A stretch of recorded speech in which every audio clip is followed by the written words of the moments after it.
After 4 days of very varied racing, the French Dragon Championship has concluded in Cannes. Martin Stavros-Payne picks up the story for us. Well, it's been a 4-day regatta. First day, on the Thursday, we had a reasonable wind. We won the first race, so that was quite nice for us.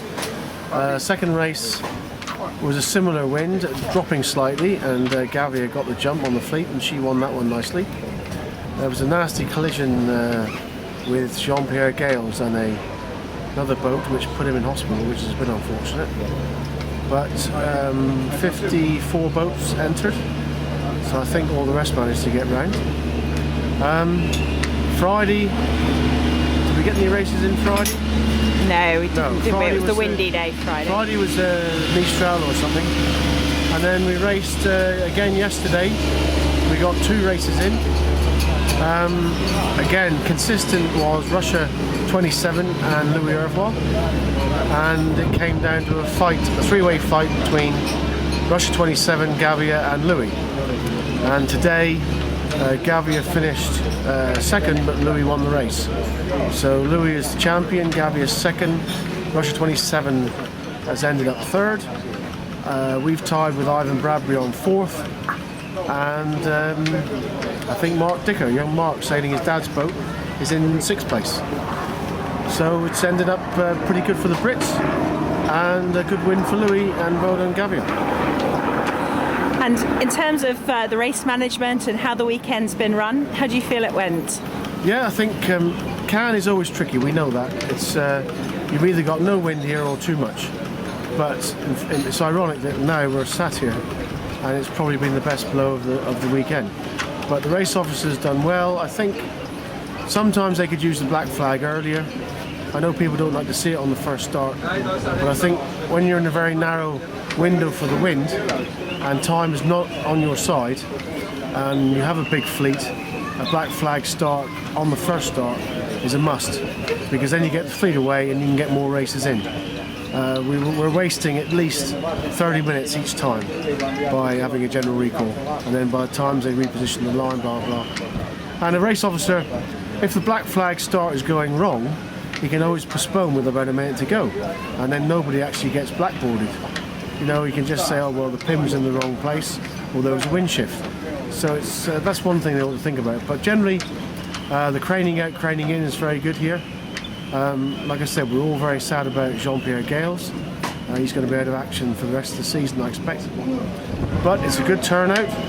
Down in Cascais, they only had, I think, about 12 boats, and they've had really bad storms. So, of the 2 venues to be, this was the place to be this weekend. And where are you all off to next?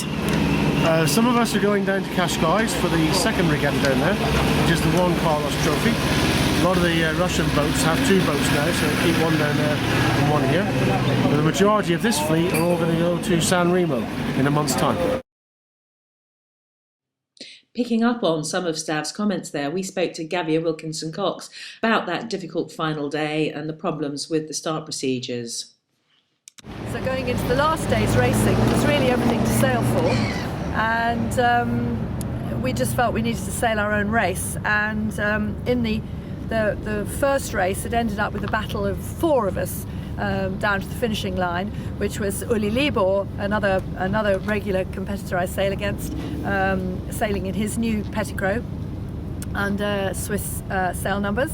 And there was Christian Boileau, who is a local boat to Cannes, and Louis Hervois and ourselves all fighting for the first 4 places.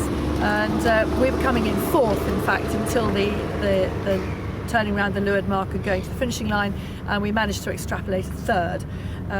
So that actually, and Russia 27 was a little bit down the fleet, so that actually put us into 2nd position. Louis Hervois in 1st and us into 2nd.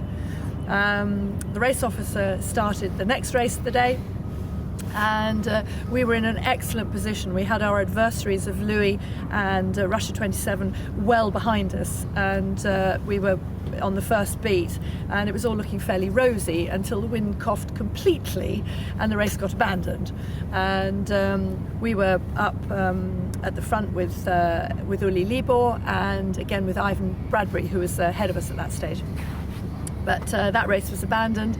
There was then a long wait, and many boats decided that there would not be any more racing and went back into harbour, and in fact a number of them started hauling. The race officer was fairly determined that he was going to try and get another race in, and we were fairly determined that he was going to get one in for us as well. So we hovered in close vicinity. The wind came up from 180 degrees different, and we moved back into the Bay of Cannes, having been originally in the Bay of Juan-le-Pin. So we moved back into the Bay of Cannes, and the race officer was running out of time. The last start would be at 1500, and he eventually got us off at about 5 minutes to 3 o'clock. We were only 15 boats. Many boats had not come back out of the harbour. The Russians had made it, Louis Hervois had not. We had everything to sail for, but unfortunately, despite his best efforts, for the race officer was setting the line, the wind was still swinging hugely. So there was a huge bias on the line at the time we started, and I think every single one of the 15 boats was over the line. So there was a general recall and no time to start the race again. So we finished the regatta in second place to Louis, first in the French Championships, and obviously the French champion is the French boat, and we were second, and Russia 27 was third, and Ivan Bradbury fourth. Thanks, Gavia, and congratulations. And finally, we caught up with Louis Hervois and his winning team. Well, obviously, it went well as we won, and victory is always the consequence of the privilege I have as a huntsman to be surrounded by extremely competent sailors. Both Swen and Seb have been sailing with me now for many years, and we form a very good team.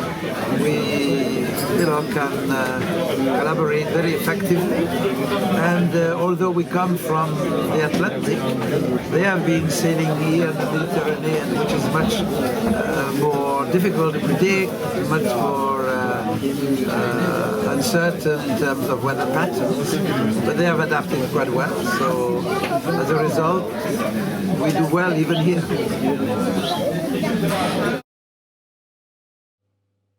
Thanks to all our contributors. For full results and photographs, please visit www.intdragon.org.